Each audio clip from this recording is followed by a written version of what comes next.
Well, turning now to one of the most beloved sports, tennis. It has been 20 years since the iconic Sampras-Agassi U.S. Open final, the last time two American men faced off in the Grand Slam final, marking the end of U.S. dominance in tennis. But with the U.S. Open kicking off tonight, there is hope. All eyes are on 24-year-old American rising tennis star Taylor Fritz. Our ABC News contributor LZ Granderson joins us now. He caught up with Taylor ahead of this tournament. Such fun tennis to watch. Absolutely, and that's right, Ava. Taylor Fritz may be America's best chance of winning a title, but the California native is still getting used to his place at the top.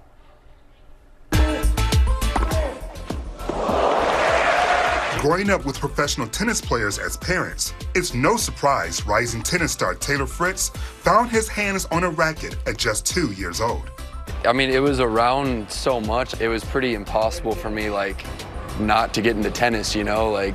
We had one room, kind of like pantry room in the house. It was just all rackets. You had a racket room in your house? There's just rackets, yeah. You have a 5-year-old? Yeah. Has he gone into the racket room yet and picked up a racket? Don't have a racket room, unfortunately, but I gave him my own, my racket. It's cool that I can hand my son my own racket. We get on the court, hit some. Is he good already? He's all right, you know. He's picking it up. I was a young dad. The hardest thing for me as a young dad was spending time away from him. You're on tour. How are you managing that? It's really tough, you know. At the end of the day, I can't give up my career to be there all the time, even though I want to. And I've just learned a lot about time management and trying to spend as much time as possible with him when I can.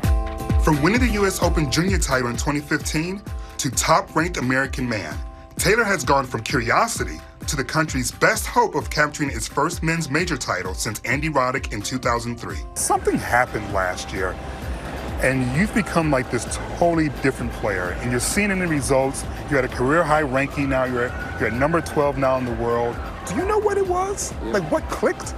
I think the biggest change in my game was my forehand. I just started being way more aggressive with it. It just became so much more of a weapon that I could rely on. And it certainly seems to be paying off. A forehand winner. This spring, Taylor defeated Rafael Nadal, becoming the first American man to win the Indian Wells title since Andre Agassi did it in 2001.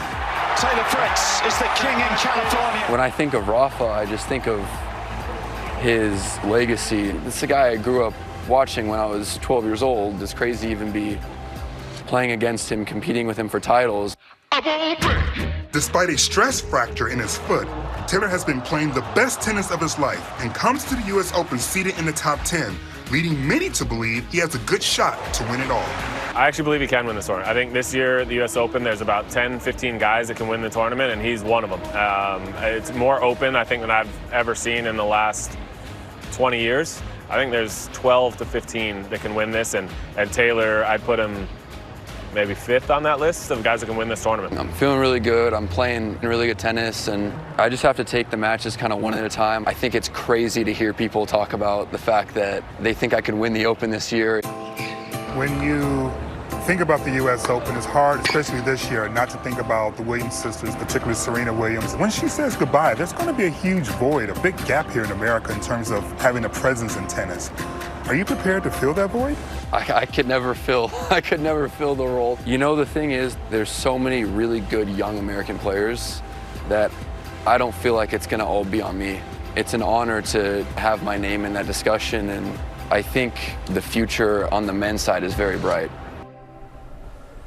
The U.S. Open kicks off today, and I don't know about you guys, but I cannot wait for tonight's action. Obviously, we got Taylor that's going to be playing, and a bittersweet moment because Serena Williams takes the floor as well. We have to talk about Serena because that's what everyone's talking about. She is stepping away, retiring from the sport. Evolving Yes. is what she's called it.